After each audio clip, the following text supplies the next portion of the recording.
Почитувани, добар ден, 11 часот и 26 минути. Вие сте на брановите на Радио Пела, оние што не слушаат преку интернет или пак преку Радио Брановите, а исто така визуелно сме во програмата Радио што се гледа, програма која што се обидува да поттикне одредени теми и оние случаи, интерес кои што јавноста во Прилеп сака да ги дознае, да се дообјаснат, доколку има одредени прашања, и затоа денеска разговараме на една тема која што е многу актуелна, а пред се поводот беше за визуализирање на правилата на однесување во Прилепската гимназија Мирче Ацев.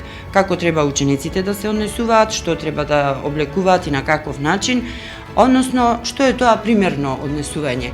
Денеска требаше да имаме представнички од две прилепски средни училишта, и тоа од Прилепската гимназија Мирче Ацев, но заради оправдани обврски, директорката Весна Михајловска нема да биде присутна во програмата, ќе оставиме за друг ден наредната недела. Со нас тука е Рената Станковска, дефектолог од Средното општинско училиште Ристе Ристески Ричко Прилеп. Со госпоѓата Рената ќе разговараме околу тоа што е тоа примерно однесување, од кога во Средното општинско училиште Ристе Ристески Ричко се востановени одредени правила, како се започна и која е потребата на овие правила на примерно однесување, брекла, бидејќи кога ние учевме средно училиште се знаеше што е примерно однесување. Дали сега се знае што е тоа примерно однесување и поведение и на каков начин тоа треба да се востановува во училиштата, колку тој воспитен елемент го има или отсуствува, особено во средните училишта, бидејќи некако е полесно тоа да се направи во основните училишта. Добар ви ден и добро ни дојдовте во студиото на Радио Пела. Добар ден, поздрав до вас и за сите слушатели на вашето радио. Актуелна тема и секогаш присутна за разговарање. Во нашето училиште правилата на добро однесување се востановени и се интегриран дел од годишната програма за работа на училиштето. Во годишната програма за работа на училиштето, како еден од програмските документи, стои посебен дел Кодекс на однесување.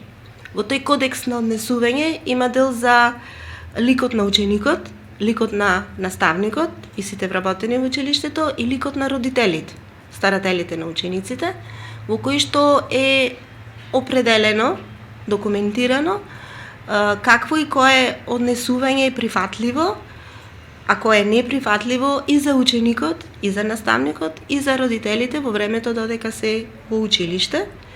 Значи, каков треба да биде ученикот за време на час, за време на одморите, како треба, а како не треба да се однесува и да комуницира со своите предпоставени, односно со професорите, со своите соученици и со другите вработени во училиштето, каков треба да биде ликот на наставникот, во комуникацијата со своите колеги, во комуникацијата со учениците, каков професор треба да биде за време на наставниот час и дел за родителите, старателите на учениците, во однос на нивната комуникација и присутност во училиштето. Значи, тие правила на однесување постојат од кога постои училиштето, би се рекла? Да, да. Но во секој случај може да се каже слободно дека дојдоа на сцена повеќе тие правила и тој кодекс по немилите настани и трагедии кои што се случија во Србија, во соседна Србија, и на некој начин го вклучија алармот и кај нас во нашите училишта дека нешто треба да се преземе, бидејќи во почетен момент стануваше збор пред се за користењето на мобилните телефони. И веднаш имаше реакција кај одреден дел од училиштата за забрана за носење на мобилни телефони во основните училишта. Еве, започна со тоа основното училиште Климент Охридски од Прилеп, запотоа таа забрана да се воведе и во основните училишта, во сите прилепски основни училишта, но тоа во целост не може да се применува во средните училишта. Според вас, во однос на мобилните телефони, како тоа се прави во индустријското училиште, односно во Ристе Ристески Ричко, и колку се почитува тоа правило за користењето на мобилните телефони во средното училиште? Така, од почетокот на оваа учебна година, користењето на мобилни телефони за време на наставата е забрането, ама носењето на мобилните телефони не е забрането. Значи, на учениците им е дозволено со тоа се тие запознати, да ги имат своите мобилни телефони со нив. Пред почетокот на секој час мобилните телефони ги остават во посебен организер, значи во сите училници и кабинети постои таков организер, кај што секој ученик по редниот број од дневникот си го остава својот мобилен телефон, исклучен, и го зема повторно назад по завршување на часот. Од тие причини што колешките во средните училишта користат во текот на наставниот час и мобилни апликации, значи мобилните телефони понекогаш му се потребни и за реализација на одредени содржини од наставата, така да носењето на мобилните телефони не е забрането, ограничена е нивната употреба за време на часовите. Освен во случај кога за потребите на наставата ученикот треба да го користи мобилниот телефон, имаше реакции и од учениците и од родителите. Некои од нив смета дека многу е ригорозна мерката, ама до сега се почитува. Имавме еден или два случаи кај што беше злоупотребено правилото и на учениците им беше одземен мобилниот телефон.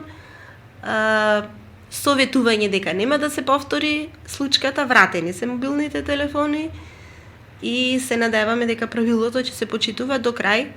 Правилото се почитува и од колегите, значи правилото важи и за вработените, значи и професорката за време на часот не го користи својот мобилен телефон и стои там кај што стојат и телефоните на учениците, за да важи правилото за сите.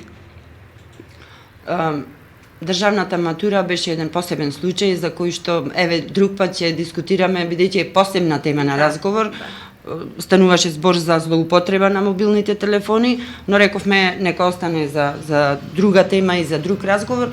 Она што би сакала да запрашам во однос на мобилните телефони е колку, бидејќи сега сме време на современа технологија, рековте дека по потреба ќе се користат тие мобилни телефони со оглед на тоа што некогаш има потреба, училиштето не е опремено. Ајде едно прашање до вас како дефектолог, колку ова модерна технологија современа се злоупотребува денес и како може да се спречи тоа, бидејќи очигледно не само децата кои што учат во средно образование, основците, дури и во градинките се чувствува кај децата дека се презаситени од користењето и на мобилните телефони и на тие екрани кои што зрачат и веќе се чувствува и на здравието на децата, на очите, на видот, на слухот и така натаму. Што може да се направи дополнително во тој дел? Дали е потребно да има компјутер за секој ученик, па на таков начин целосно да се забрани користењето на мобилните телефони или пак нешто друго кое што би значило враќање во одредено време со отсуство на таа нова технологија? Да, современото време си го прави своето, живееме во информатичко време на технологии и мислам дека интернетот и информациите што ги има таму му се лесно достапни и на, како што рековте, течињата уште во градинка. Интернетот си има своји добри страни, има информации кои што се корисни, до кои што можеме многу брзо и лесно да дојдеме. За жал, сите знаеме за негативностите и лошите влијанија и секаков вид на информации до кои што може да дојдат децата и младите. Во нашето училиште во неколку наврати преку Министерството за внатрешни работи учениците има прилика да слушаат предавања за злоупотреба на интернетот и како лесно можат преку една обична најава на некој портал или група, интернет група или некој сајт можат да влезат во опасни води и да бидат злоупотребени и искористени за жал за некои негативни цели, нивни податоци, нивни фотографии. Младите се лесно поводлива група, зборувам за младите, средношколците, и лесно можат да потпаднат под влијание, желни за сензационалности, за интересни за нив информации и лесен плен се во таа информатичка технологија. Добро е што има моменти, ситуации кај што самите веќе стануваат свесни и самите си ги поставуваат границите до каде и како и со кого контактираат и комуницираат. За жал имаме примери кај што социјалните мрежи се користат и за она што и посебно актуелно и секогаш во последно време може би поистакнато за врсничкото насилство или сајбер насилство. Порано таквите ситуации се решава со тепачка на улица меѓу две банди, сега за жал се повеќе се користи тоа сајбер врсничко насилство кај што се испраќаат пораки или слики со одредени содржини, закани или сменјувања, па тоа се споделува во групата во класот, во училиштето и е многу тешко да се спречи кога нештото веќе заело замав. Рековме повод беше востановување на нови правила за ограничено користење на мобилните телефони во средните училишта, она што се случи во Србија, но пак повод за дополнителни правила беа можеби еве и првиот чекор мобилни телефони, но верувам дека и отсуството на тој елемент на воспитување во училиштата за да се направат правила за тоа како учениците треба да се облекуваат, како треба и што да носат на себе, како да се однесуваат. Верувам дека она што најмногу предизвика интерес пак беше плакатот кој што Прилепската гимназија го објави и визуелно го објасни со концизно објаснување, детално објаснување што би значело и што треба, што не треба, што смее, што не смее да се носи. Колку овие правила ги има во Ристе Скиричко средното училиште, од кога се востановени и на каков начин тоа се почитува или не се почитува во моментов? Така, во однос на гардеробата на ученикот, тоа е дел од ликот на ученикот. Значи, визуелно тоа е првото нешто што го забележуваме кај секој.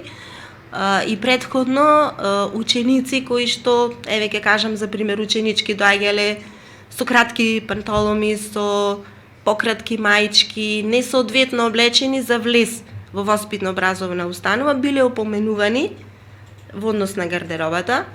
А од минатата учебна и оваа учебна година постои кодекс на однесување, веќе го спомнав, и куќен ред на училиштето, во кој што во еден дел точно се наведени правилата и одредбите во однос на гардеробата на учениците. Значи не им е дозволено на учениците, на ученичките влез во училиштето и престој во училиштето со гардероба која што не е прилична за влез во воспитно-образовна установа. Се почитува ученици кои што дошле несоодветно облечени се отстрануваат од училиштето. Значи не му е дозволено да влезат во училиштето или на час.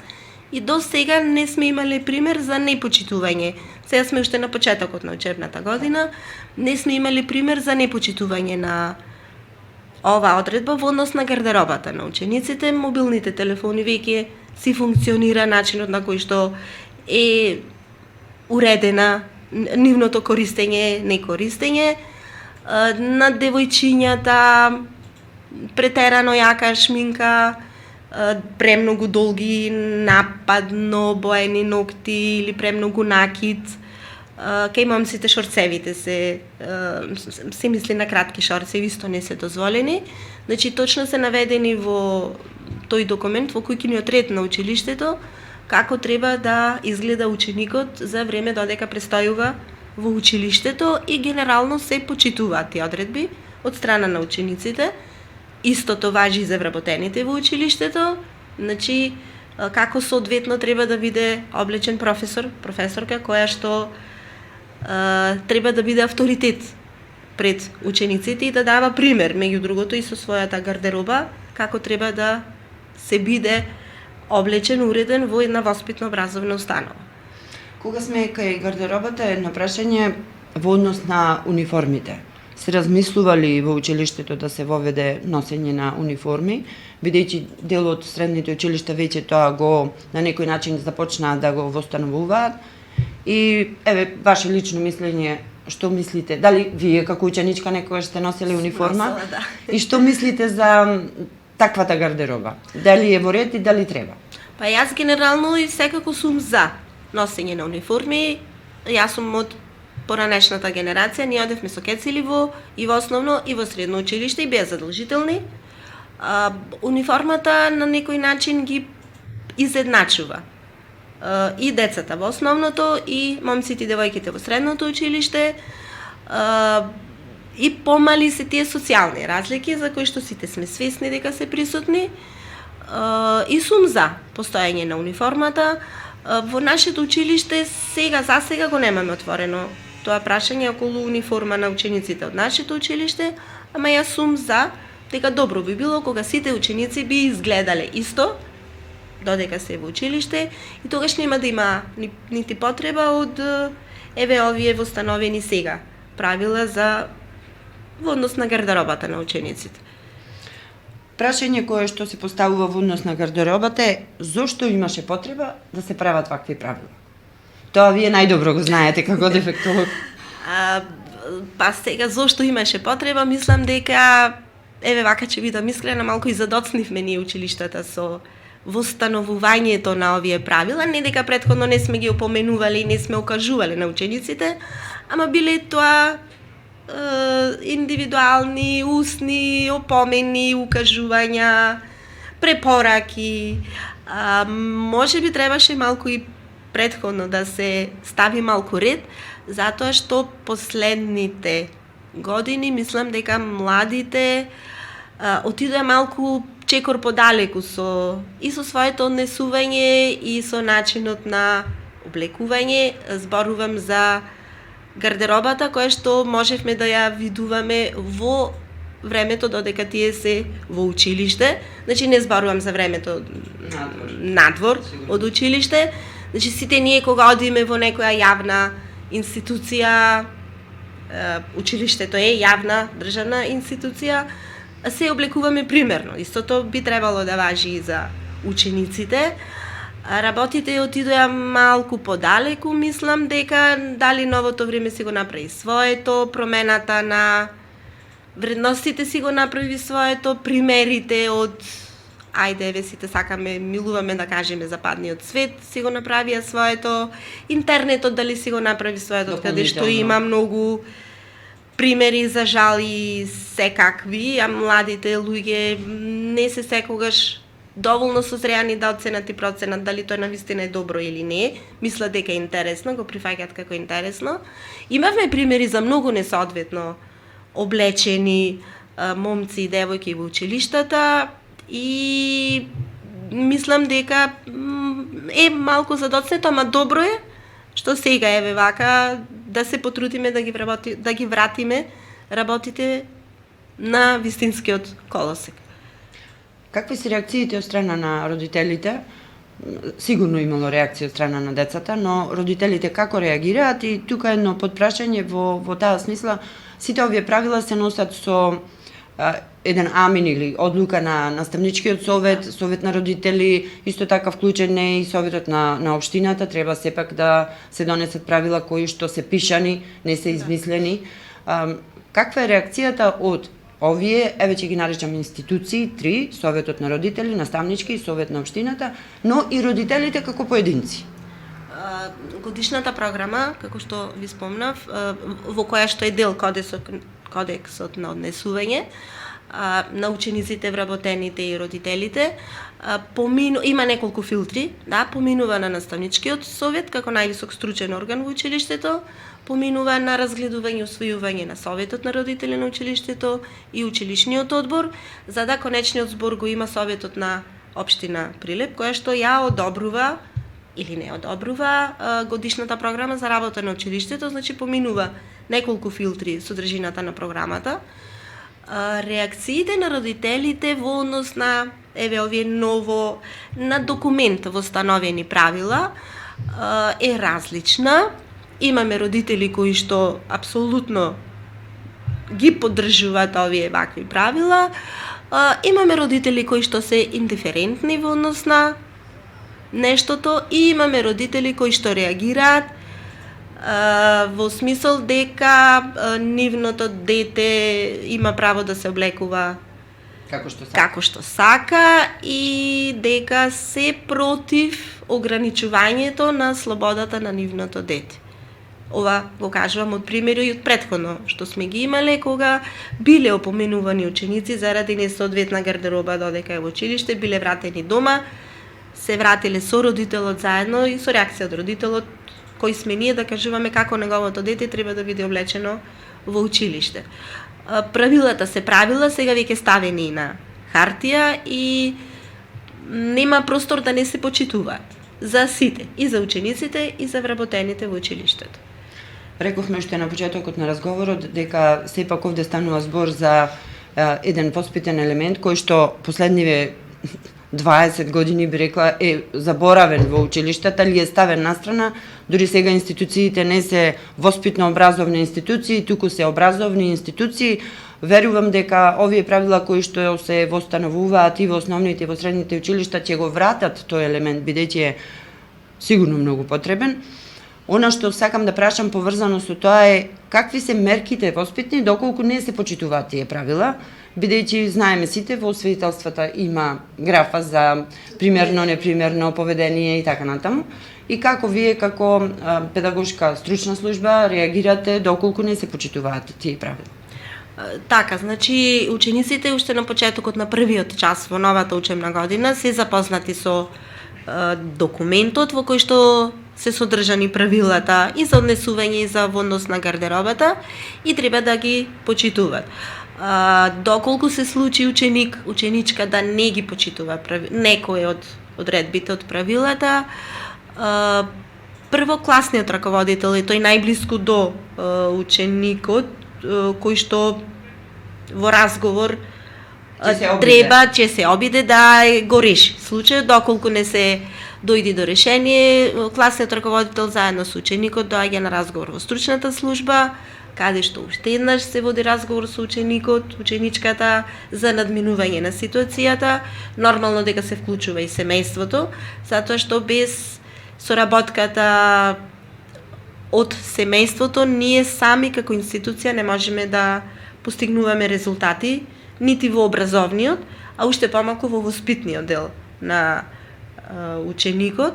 Ученичката, за жал, во право сте дека училиштата се повеќе се претворија во образовни институции, во воспитниот дел мислам дека затајува, не како што беше претходно, од причина што колегите се преоптеретени од наставни содржини, наставни програми за реализација, еден тон администрација и мислам дека имат се помалку и помалку и време и енергија искрено за да се соочат со воспитниот момент, да немаат време да воочат дали нешто се случува кај младиот човек, соодветно да реагира за да се види што го поттикнало на некакво несоодветно однесување тој ученичка. Но тука прашање е колку се обучени наставниците, бидејќи ова се и веќе нови генерации наставници, да се справуваат со сите овие предизвици на новото време. Рековме, ова е нова технолошка револуција која што бара да се применува и во образовните институции како што се училиштата и во основните и во средните. Колку професорите, наставниците се обучени за такво нешто? Вие како дефектолог сте, меѓутоа вашите колеги, и јас имам чувство дека не се доволно обучени, како за администрацијата која што му се натовари наврат еден куп, така и за овој дел. Дали се сложувате? Генерално, да, тие се стручно, компетентни и максимално да одговорат на прашањата за реализација на наставната програма по нивниот предмет кој што го предаваат и мислам дека и самото искуство ги научило како да препознаат дека кај некој ученик, ученичка нешто се случува. Во секој случај добро е секогаш да се и нововработените колеги и колешки да се дообразуваат преку едно обично предавање, ако ништо друго, како да се препознае одредена поинаква емоционално, социјална или психолошка состојба кај ученик и во тој случај како треба професорката првично да реагира. Во нашето училиште постои интерен протокол за препознавање и постапување во случај на емоционално-социјални потешкоти кај ученик. Значи, каква е процедурата, протоколот, кои се чекорите во таква ситуација и од минатата учебна година сега веќе се влезени во годишната програма за работа на нашето училиште активности за поддршка на менталното здравје на учениците. Во тоа активно се вклучени и наставниците, за да и наставниците, професорите бидат освестени за состојбата во која што е нивниот ученик, зборувам за емоционално-социјалната и психолошка состојба, и како и на кој начин можат полесно да ги препознаат првите знаци дека треба да има одреден поинаков пристап кај ученикот, за да се обратат до службата или може би тие сами првично да се обидат да допрат до ученикот, за да се открија причината за некој несоодветно однесување на ученикот. Пред крајот имам уште неколку прашања кои што би ви ги поставила. Првото е, вие имате повеќе од 20 годишно искуство како дефектолог, работејќи со деца од различни возрастни групи. Дали можете да ми кажете една споредба во однос на тоа пред 20 години и сега, колку се забележуваат тие дефектни состојби кај учениците, непочитување на одредени правила, и дали и колку ова ново време, наместо да се користи технологијата во позитивна смисла, се користи во негативна, и колку тоа се одразува на однесувањето. Ако имате некои бројки или податоци, можеме и тоа да го кажеме, но прашањето во основа е колку однесувањето на учениците, било тоа да е од основно или од средно образование, се должи пред се денес, благодарение на она што ни се случува во обкружувањето, семејството колку е вклучено, дали мислите дека треба да се работи на тој план и како тоа се одразува во училиштето? Како што и претходно спомнавме, современото време, транзициите, промените во општеството, новите струи и се ново што ни се случува, развојот, одењето напред, си остави своји добри и лоши, помалку добри страни, си остави свој печат во однесувањето на младите луѓе, моралните вредности кои што порано ги знаевме, ги почитувавме и си стоја како непишани правила. Не знам сега дали ние тоаш бевме деца, ученици, не знам дали ги имало во годишните програми на училиштата, предпоставам дека да, ама сите безусловно и без поговор ги почитувавме. И денес ги почитуваме како возрастни граѓани. Мислам дека сега важат некои други правила и дека некои други морални вредности се на сцена.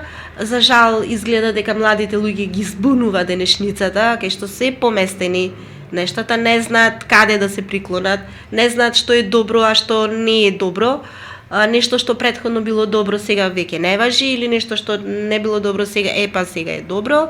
И тоа мислам дека што ги збунува нив и што не знаат или пак немаат причина можеби зошто да се почитуваат тие правила, кога за жал имаат примери и што не биле почитувани одредени правила, а не се превзело ништо заради кршење на правилата.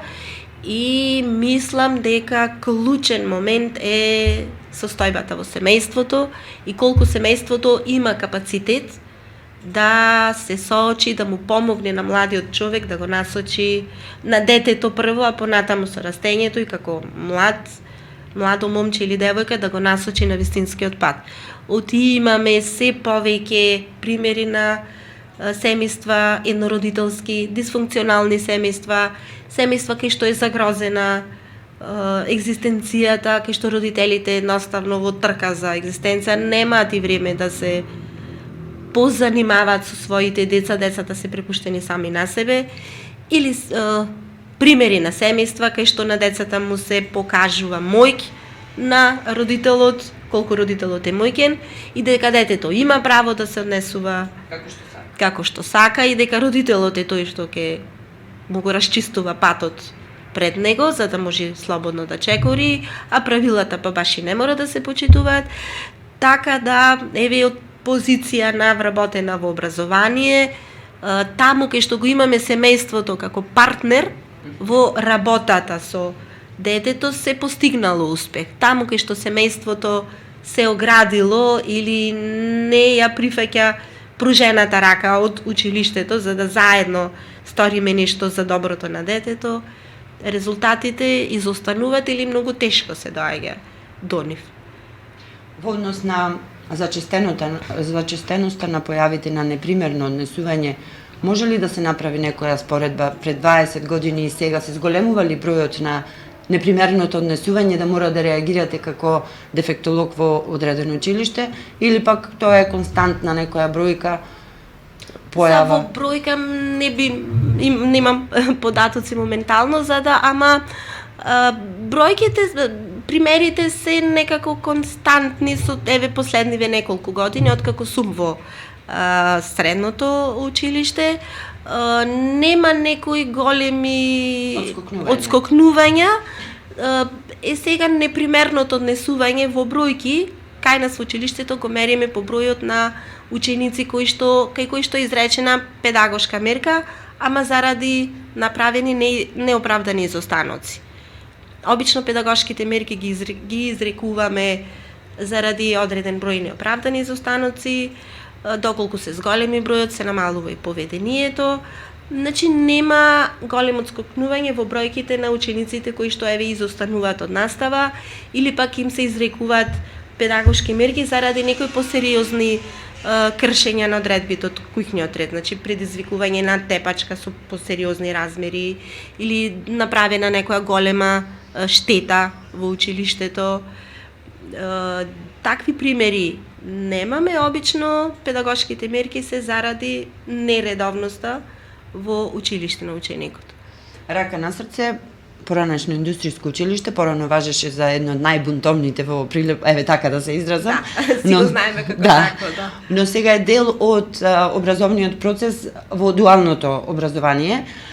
Голем број на ученици се вклучени во практичната настава и обука која што ја посетуваат во одреден дел на компании во Прилеп. Колку овој воспитен елемент или колку има примерно однесување или непримерно однесување кога тие одат на пракса во тие компании? Како учениците таму се однесуваат? Имате ли одредена слика? Сигурно имате, има ментори кои што одат со нив. Како се однесуваат тие таму и дали и таму важат истите правила како во училиштето? Така, се промени сликата за нашето училиште од она некогашното индустриско за наша голема радост. Учениците кои се вклучени во дуалното образование, праксата ја реализираат во неколку од прилепските компании со кои што училиштето има склучено меморандум за соработка во компаниите, во фабриките, во сервисите каде што тие ја изведуваат практичната настава, има назначено ментор, значи вработен од компанијата, од фирмата, кој што ги прифаќа и си работи со учениците за време на нивниот престој таму.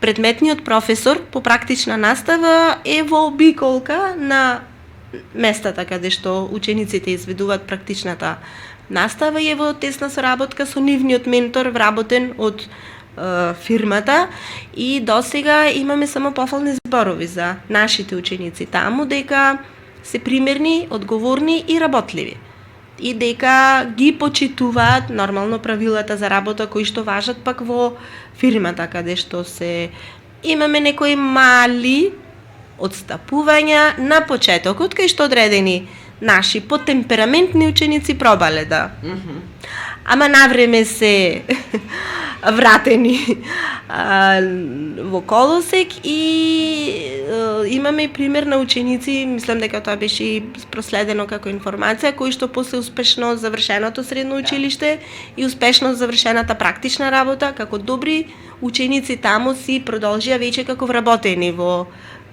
фирмите каде што изведувале праксата, значи можат младите луѓе кога се мотивирани, кога име нештото добро поставено и да ги почитуваат правилата, и мислам дека и тие имаат потреба од ред и од постоење на правила за да знаат како да се однесуваат.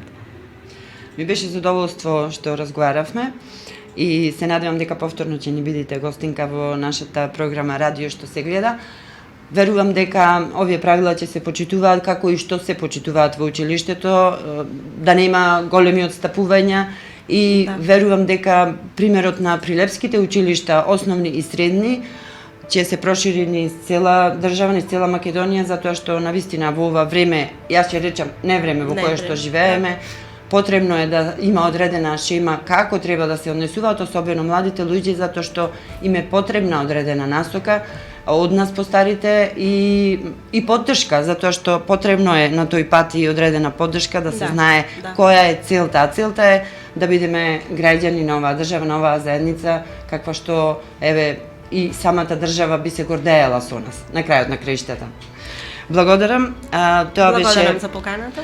Тоа беше разговорот со Рената Станковска, дефектолог од Средното општинско училиште Ристески Ричко. Јас се надевам дека разговорот беше интересен и не само интересен, туку и поучен за оние кои што не следеа, а на оваа тема ќе разговараме и наредната недела, бидејќи навистина заслужува да видиме како треба и кои се тие правила на однесување, на облекување, користење на мобилни телефони, што треба да се направи во основното, во средното образование, што ние како повозрасни можеме да сториме, а што децата треба да испочитуваат како нивни обврски, бидејќи на крајот на краиштата тие имаат не само права, туку имаат и обврски за училиштето, за домот и за заедницата во која што живеат.